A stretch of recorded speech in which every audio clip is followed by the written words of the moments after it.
A kisfiú és az óriás panda. Részben igaz történet alapján. A kisfiú egyszer olvasott egy könyvet az óriás pandáról, és rövidesen barátok lettek.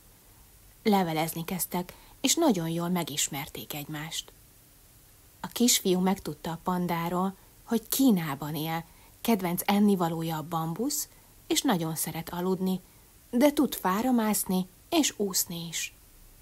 A panda megtudta a kisfiúról, hogy egy városban él, nem szereti a spenótot, nem szeret aludni, és még nem tud úszni, de már tud fára mászni.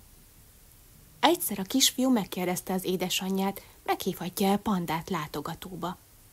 Természetesen, válaszolta az édesanyja, szeretném már megismerni a panda barátodat. A találkozó előtti napokban a kisfiú összepakolta a játékokat a szobájában, vett a piacon bambuszt, és azokat egy tányérra téve várta a barátját. A panda azt írta az utolsó levelében, hogy villamossal érkezik a repülőtérről, pontban ebéd után.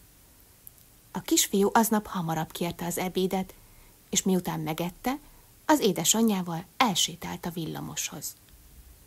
Leültek egy padra, és vártak. Jöttek-mentek a villamosok, de a panda csak nem jött. A kisfiú már nagyon szomorú volt. Éppen indulni akartak, mikor a távolban megpillantottak még egy villamost. Ezt még várjuk meg, mondta a kisfiú. Az édesanyja beleegyezett.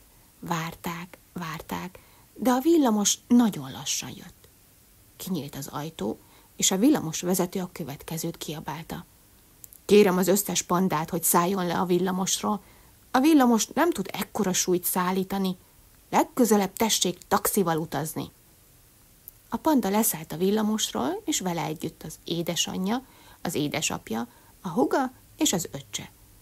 A villamos majdnem eldőlt a sineken az óriási súly alatt, így csak lassan tudtak jönni. Elsétáltak a kisfiú házáig, ahol megették az összes bambuszt, majd elköszöntek, de a repülőtérig ezúttal már taxival mentek.